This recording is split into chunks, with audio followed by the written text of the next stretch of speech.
All right, another video book review. This one is for Troy Book 1, Lord of the Silver Bow by David Gemmell.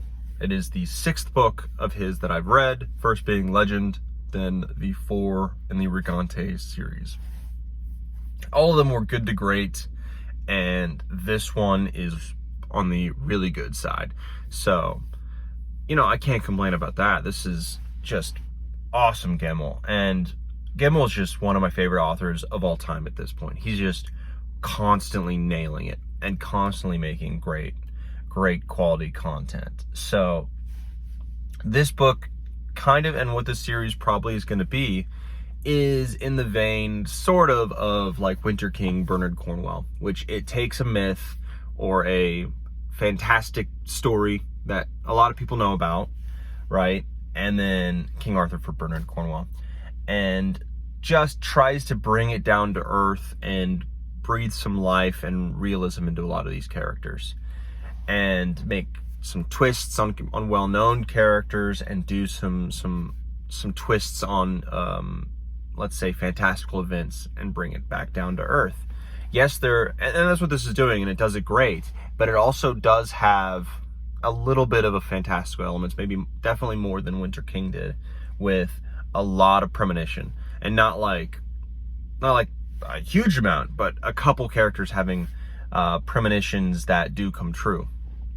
And that's kind of it, really. Everything else seems to be down to earth, historical in nature, like it's trying to be, right? And I really like how this story is, how it's portrayed, how it's portraying Hector, how it's portraying, what is it?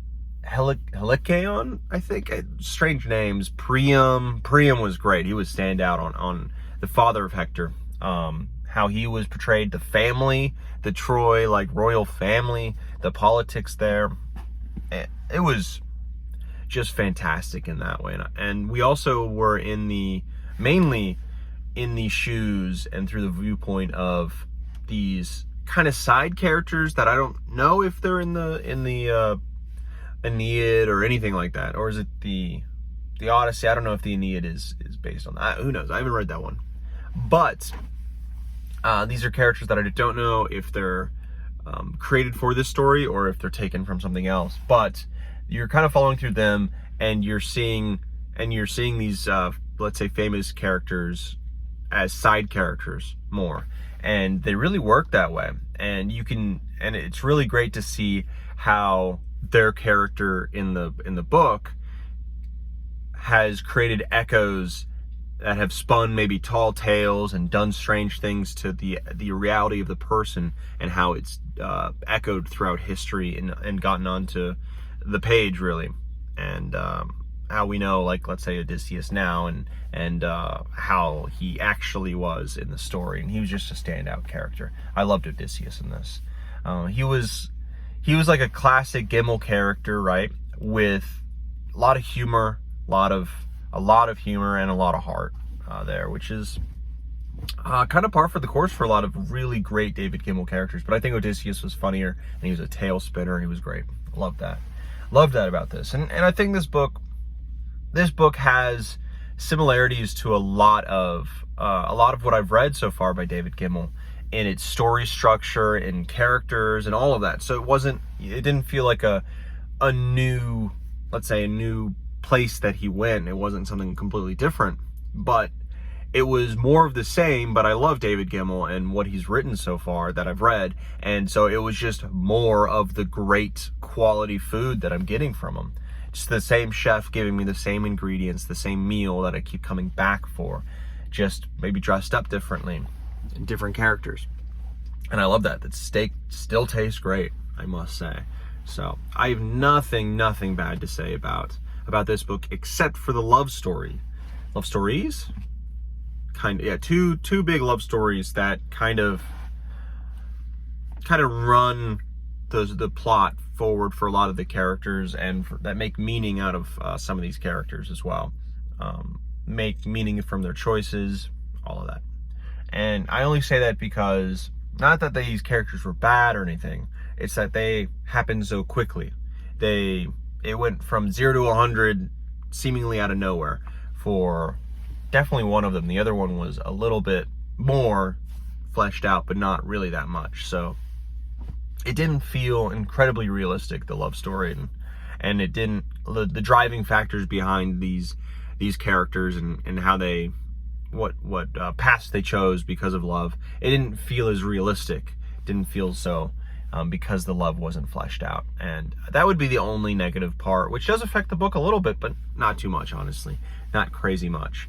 And so I would definitely say that it's not as great as a lot of the other books of David Gemmell.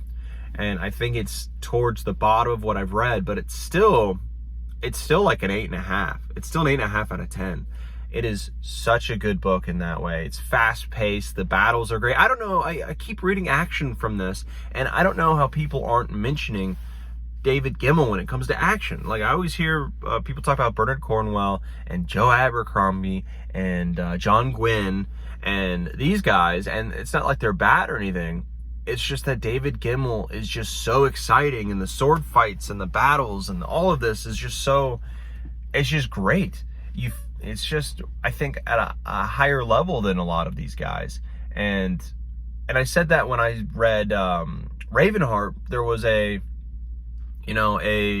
one-on-one just fist fighting scene in Ravenheart, third book in the Regante series. And that was better than most action scenes that I've read. I'm thinking back to I forget which in the Winter, or in the, is it Winter King? Which book in that series there was a duel between, what's his name? I get it sometimes, but now it's escaping me. But yeah, that was a great duel in that book. But I think these are better. I think all of these are better. And so I do recommend it for the action. I don't know though. I don't know. It's hopefully going to go up a little bit because, I want the love stories to get fleshed out or to change, or that's the only weakness I see, and everything else is just such top tier that I can't complain too much. But I understand that David Gemmell passed away before the series ended, so his wife helped finish the series, or did finish the series. So, we'll see how that changes things, but I won't have to see that for a little bit because, that was the third book only, I think. We'll see though. We'll see. That's it. It's a really solid book. Not his best so far, but I will say a great read. 8.5 on the next book.